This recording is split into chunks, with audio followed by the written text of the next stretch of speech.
A graça e a paz do Senhor Jesus Cristo seja sobre a sua vida, sobre a sua casa.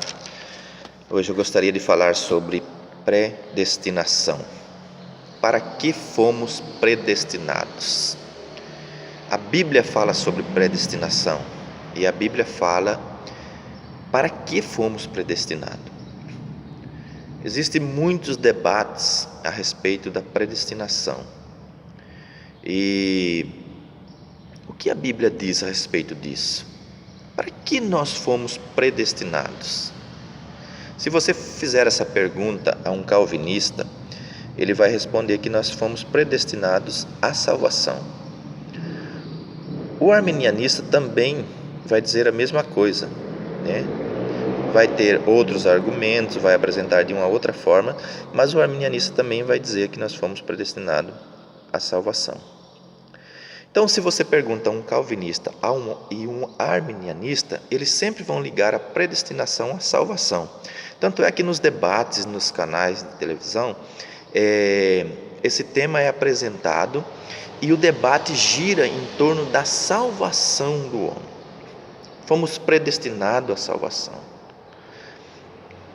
Mas se você não perguntasse isso nem a um calvinista, nem a um arminiano, mas perguntasse ao apóstolo Paulo, o que ele responderia? Veja o que ele respondeu aos Romanos, capítulo 8, 29. Porque os que dantes conheceu, também os predestinou para serem conforme a imagem do seu Filho. Aí está a predestinação. Nós fomos predestinados para ser conforme a imagem de Jesus. E não para sermos salvos. É que muitos confundem, né, o propósito eterno de Deus ao criar o homem com a salvação, com a redenção, porque a salvação é algo muito glorioso, muito tremendo, maravilhoso, mas não pode ser confundido com o propósito. Porque ele diz assim no versículo 28, sabemos que todas as coisas contribuem juntamente para o bem daqueles que amam a Deus, daqueles que são chamados segundo o seu propósito. Que propósito é esse? Porque o que dantes conheceu também os predestinou para ser conforme a imagem de seu Filho. Esse é o propósito eterno de Deus, né? Aí ele continua dizendo assim, a fim de que ele, Jesus, né, seja o primogênito entre muitos irmãos. Entre muitos irmãos, Jesus é o primogênito dessa nova raça redimida, na qual agora Deus está formando em nós a imagem de Jesus. Existem outros textos que falam disso? Sim. Efésios 4:13. Até que todos cheguemos à unidade da fé e do pleno conhecimento do Filho de Deus, à perfeita varonilidade, à medida da estatura da plenitude de Cristo. Né? Então, Paulo aos Efésios está falando desse propósito, de alcançarmos essa estatura.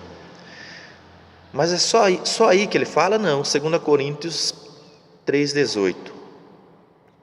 Todos nós, com o rosto descoberto, refletindo como por espelho a glória do Senhor, somos transformados de glória em glória, como pelo Espírito do Senhor. Então ali Paulo mostra que o Espírito está trabalhando, transformando-nos à imagem do Senhor Jesus. O discipulado de Paulo também aponta para isso. Colossenses 1:28. A ele anunciamos, admoestando todo homem em toda sabedoria, a fim de que apresentemos todo homem perfeito em Cristo. Então ali Paulo mostra claramente que ele discipulava intensamente para apresentar o homem perfeito em Cristo Jesus. Aos Gálatas, 4:19, ele diz assim, filhinhos, por quais de novo sinto dores de parto, até Cristo ser formado em vós. Então ele mostra de novo o propósito da formação da imagem de Cristo em nossas vidas. E esse propósito começou a se desenrolar ali no jardim.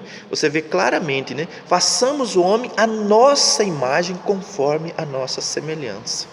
Então a predestinação está ligado a sermos conformados à imagem do Senhor Jesus. Para isso ele nos resgatou.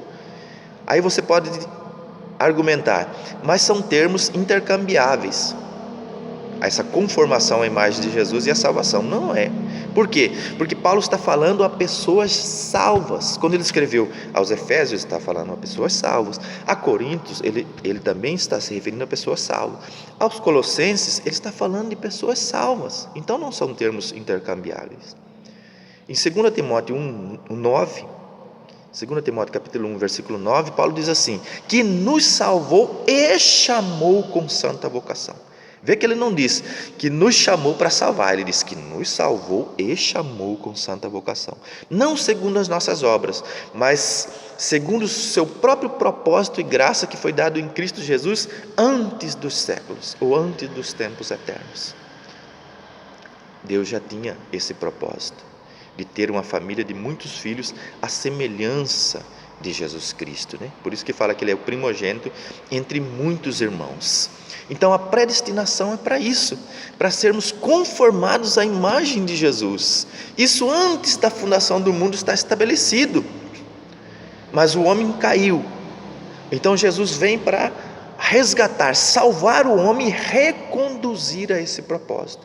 Por isso que o alvo que Paulo diz, né? Prossigo para o alvo, o prêmio da soberana vocação de Deus em Cristo Jesus. Esse alvo era atingir essa semelhança, né? Essa transformação gradual à imagem do Senhor Jesus. Então esses debates infindáveis entre calvinistas e arminianos é porque eles partem de uma premissa errada. Eles partem da premissa de que a predestinação é para a salvação, enquanto que a predestinação está inteiramente ligado ao propósito eterno de Deus, eterno, imutável, soberano, de ter uma família de muitos filhos à semelhança de Jesus. Para isso nós fomos predestinados. Então não confunda, né?